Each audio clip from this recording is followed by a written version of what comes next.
कम समय भितर आउ बहुत सुंदर सुंदर खाइबा रोषे करने आज रोषे टिप्स गुड़िक समस्त जानवा दरकार। रोषे टिप्स गुड़िक आम मन रखिले आमको रोषे करने बहुत सहज हो जाए। रोषे टिप्स नंबर 1, भात रांधि सारिबा परे सही पानी किंबा पेजरे किछि लेंबू रस मिसाइकी चुटी लगेदेले ताहाको अधा घंटा पर शैम्पू करके चुटी धोईदेले यह द्वारा आपण चुटी बढ़िया सहित चुटी सिल्क होता है। जो मानकर विशेषकर चुटी गुड़िक पूरा ड्राए हो जाऊँगी भल देखा जाऊनी तो निहाती आपण मैंने यही टिप्सटा को समस्ते फॉलो करने दरकार। नंबर 2, तरकारी जदि रोषे कला बेले तलू लगी जाए बा टिके पोड़ी जाए ताहले से 2 चम्मच दही पकई दिंतु। यह कले तरकारी रे पोड़ा दुर्गंध आउ हेबो नाही। पाचिला कदली और चूड़ा को बतुराई अरुआ चाउल सहित बिरी किंबा जेकोसी डाली को ग्राइंडिंग करके यार बरा प्रस्तुत कले तैयारी कले कदली बरा भल लगी थाए। पॉलिश डाली केबे खातु ना, सबु चोपा लगी डाली और चोपा लगी पनीपरिया और फल खातु। यही सब कोलेस्ट्रॉल को कम करिबारे अधिक सहायता करे। प्रतिदिन गाधोइबा समय अधा लेंबू को पानी रे चुपुड़ी गाधोइबा उचित। यह कले त्वचा आपणकर चिकन और परिष्कार रही है, सहित शरीर सब दुर्गंध दूर होता है। तो विशेषकर खरा दिन में यही टिप्स को आपणाइले समस्त को बहुत भल, कहीं जो सब शरीर में झाड़ हुए दुर्गंध हुए तो पानी रे लेंबू रस पकईकी गाधेले यह बहुत भल अटे।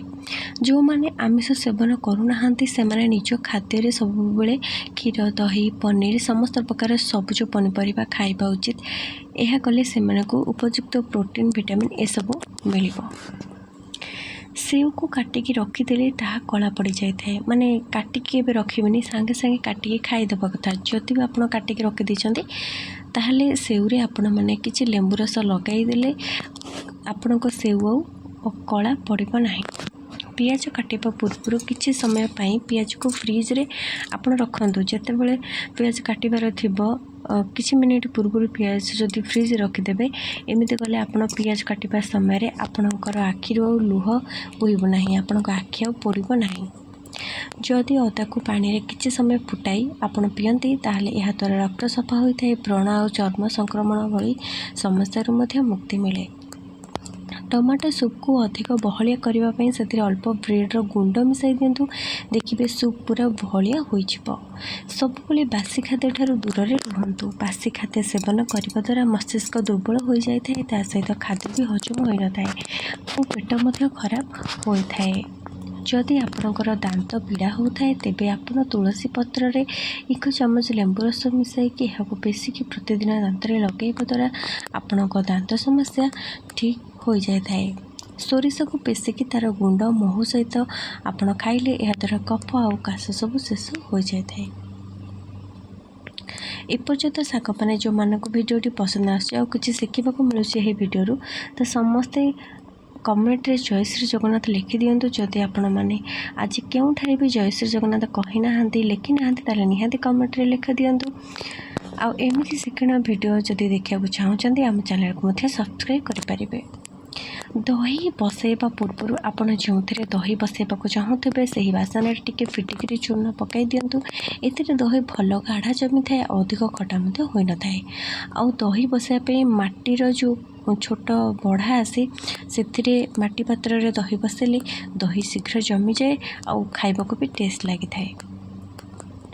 राति शोवा पूर्व अधा चामच सुखा धनिया को अल्प पानी रे भिजाई दिंतु और सकाल उठिकी यही पानी को छाणिकी पियंतु। एथिरे पेट और कोष्ठकाठिन्य समस्या शीघ्र दूर होता है।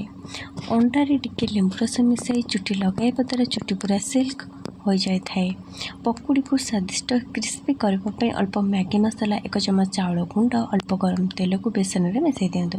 यह द्वारा पकुड़ीर स्वाद अधिक बढ़ी थाए और अधिक क्रिस्पी तैयारी होता है। पकुड़ीर स्वाद को आहरी बढ़ाइबा खाइबा समय पकुड़ी उपर किसी चाट मसला छिंचिकी निश्चय खातु। बरा तैयारी करने समय से अल्प सुजी मिसातु। यह करने द्वारा बरा अधिक स्वादिष्ट होता है। कौन सी ग्रेवी रे प्रथमे खट्टा आपण दिंतु ना, जमीक टमाटो लेंबू दही ये सब के ग्रेवी प्रथम पकेबे ना। जितेबाला परिबा सब भल भाव सीझीज से आप खटा दे पारे। प्रथमे खटा देवा द्वारा पनीपरिया भलरे आपणकर सीझी न थाए। समस्त पनीपरिबा चोपा को न फोपाड़ी गछ मूल आप दे दिंतु। यह द्वारा गछ भलरे बढ़ाक लगे। स्टील बासन अपेक्षा कंसा बासन में खाद्य खाइले पिलामानकर स्मरण शक्ति वृद्धि पाई था। आपण मैंने जानते आगुरी समस्ते प्राय कंसा बासन में ही खाଇବା पीवा करुले कि स्वास्थ्य बहुत भल।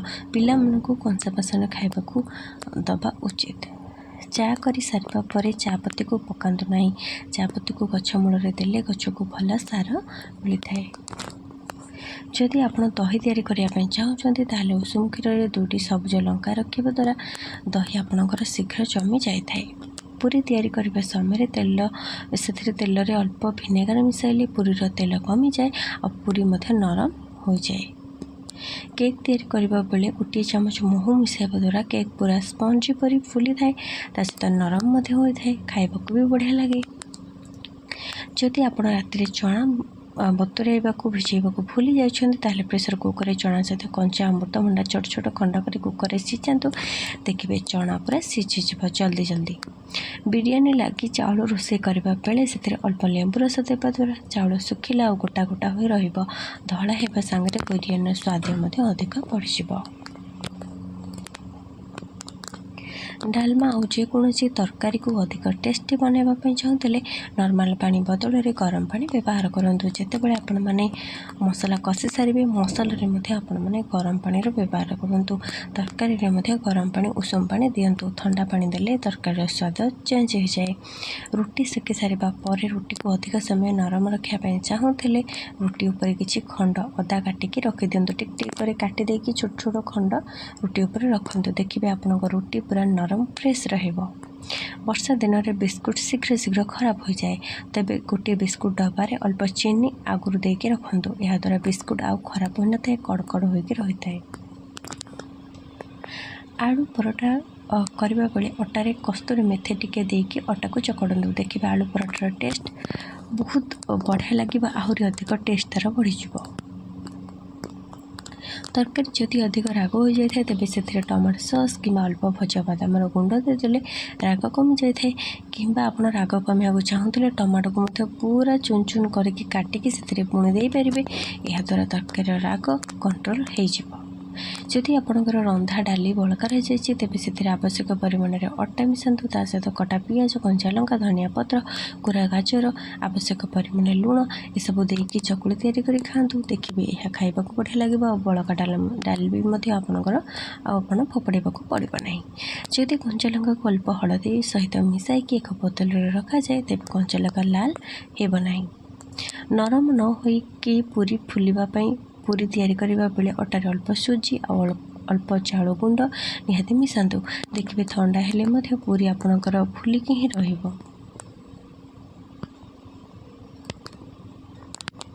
कोलथ डाली रोषे कला समय टमाटो बदल में आंबुल खटा देकी रोषे कले कोलथ डालमा पाटी को भल लगी था।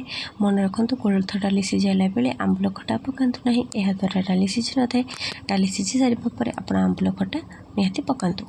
सकाळर भोजन में गजा जातीय खाद्य खातु। जमीक गजा बुट गजा मुग गजा मटर बुट यू खातु। कहीं ए बहुत मात्रा विटामिन फाइबर मिलता है जहाँकि आमको कैंसर रोग बचाई थाए। नियमित गाजर खाइबा स्वास्थ्य बहुत फायदा होता है। गाजर को आप कंचा जूस कि हलुआ करके खाईपर। साबुन बदल में मुहर बेसन हलदी और दही मिसाई मुहर लगेदेले व्रण हुए ना। सहित त्वचा ग्लो करे।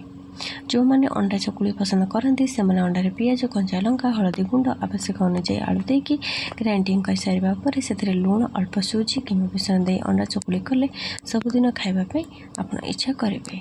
भजा और तरकारी आप गोलमरीच डालचीनी पाउडर व्यवहार करूँ। यह स्वास्थ्य बहुत फायदा होता है। हजम शक्ति को बढ़ाइबार यह साहाय्य करता है। शेष टिप्स काकुड़ी जदि लागू थाए ताहले काकुड़ीर आग भाग को अल्प काटिकी खसी दिंतु। तापर काकुड़ीर सब चोपा को बाहर करदे छड़ाई दे सालाड कर खाइले काकुड़ी आ पिता लगी न थाए। जो मैंने शेष पर्यंत आज भिडियो देखिले समस्त हृदय बहुत बहुत धन्यवाद। आपण मानक आज भिडियो किपर लगा निहाती आमको कमेंट कर जनातु। समस्त जय जगन्नाथ बोली लिखि दिंतु। आमती शिक्षण भिडियो समस्त देखा जो मैंने भी चाहूँ निहाती आम चैनल को सब्सक्राइब कर कहीं शिक्षण भिडियो आपण मैंने केवल केवल यही चैनल ही पाइपर। आज ये रही जय जगन्नाथ, धन्यवाद।